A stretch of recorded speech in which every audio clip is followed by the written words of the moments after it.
Do you use the telephone for business? Hi, I'm Brian Pombo. Welcome back to Brian J. Pombo Live. You know, there's all these things today that we take for granted. We take for granted the internet. We take for granted email. We take for granted social media. They've just been around just long enough to where it's just the norm, that these are the ways that we talk to each other, our cell phones, via texting and so forth. And marketing wise, we tend to just say that these are the places we go to, and very little attention is given to some of those areas that have been around forever, seemingly forever, or at least in our lifetimes. So things like postal mail, things like the telephone. Okay, I want to talk about the telephone a little bit here, because right now, if you're in one of the battleground states, so I'm filming this in October of 2020, if you're in one of the battleground states in the United States where there is an actual election going on, where it seems like it can go either way, you can either go for Joe Biden or for Donald Trump in terms of the presidency, in those states, they are being inundated with phone calls. Now, what is the difference between the person that gets a phone call or not a phone call? Well, you're getting phone calls if you're registered to vote and if your phone number is associated with that registration. So you put the phone number in the registration, or when you registered, or you were registered via the mail or motor voter, or all these different ways that they register voters now, your phone number was added. That's why you're getting phone calls. It's public information. Anybody can go and get your phone number and call you and try to convince you to vote one way or the other. The do not call list, the national do not call list, does not apply. So they can call you all they want, and they're going to. Why? Why do politicians do this? Why do political campaigns do this? They do it because it works. Because when it comes down to it, there's going to be a small amount of people that make the difference in some of these states, a very small amount. And the difference between winning and losing is that one side did a better job of getting their people out to vote better than the other side did. I mean, that's really what it comes down to in a lot of these states. It's not just who likes somebody better, it's who actually got their voters out. So how does that apply back to your business? It applies back to your business because you've got phone numbers, or you should have phone numbers of your customers. If you don't, you ought to start collecting them.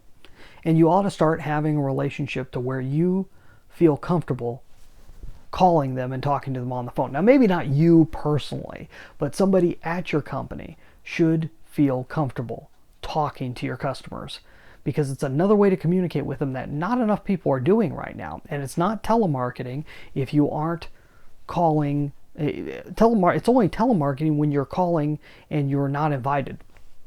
So if they did not give your phone number to you and you're calling just to sell them something. But if you're calling to ask them how they liked the latest product, how they liked the latest service that you provided, that's something powerful. That's something that very few people do, and very few people listen to their customers, as we've said over and over and over again. You can ask questions all you want, but are you listening? And physically listening, if you have the ability to use the telephone in a number of different ways. Number one, you can inform your customers via the telephone. So you could send robocalls to your customers. If they're expecting it, they're not going to have a problem with it in most cases. You can send voicemail drops to where it doesn't even ring on their end. It just ends up on their voicemail. That tends to work right now for cell phones.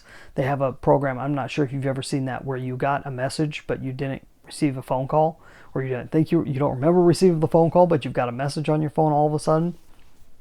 Those are voicemail drops. These things are available, and if you get people to sign up for them, you have a new way of getting them. It's a whole different dimension. People are used to being inundated via their computer screens or their phone screens. They're used to being inundated via email and social media. What happens when you come at them from a different angle? What happens when you send them something in the mail? What happens when you give them a phone call? All of a sudden you stand out You're someone totally different. You're doing something in such a different way. It's one of the main things that I recommend in my book, 9 Ways to Amazon Proof Your Business. Now, I don't directly recommend giving phone calls, but I recommend about showing up in a different way. And phone calls and using the telephone in all the numerous ways that you can is a way to show up differently and a way to get attention that, at one time, I know when I was a kid, telemarketing was very common and it was driving people up a wall. Nowadays, unless you own a business, you probably don't get that many telemarketing calls. But if your name's associated with a business, well, that opens you up to them. So you probably get a lot. Business to business, there's a whole bunch of scams and everything else that are out there that are calling people 24/7. So you got to take that into account. Who your customer is, whether they would appreciate a phone call, and can you get them to sign up for phone calls. There's a whole bunch of different ways of looking at that. I'd love to find out if you're using it right now. And if so, leave a comment. I'd love to find out how you're using it in your business. How do you use the telephone? Are you just using it as a customer service line? What else? What else are you doing?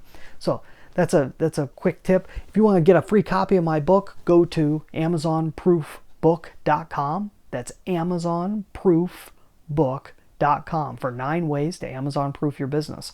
We'll be back here tomorrow. In the meantime, you get out there and let the magic happen.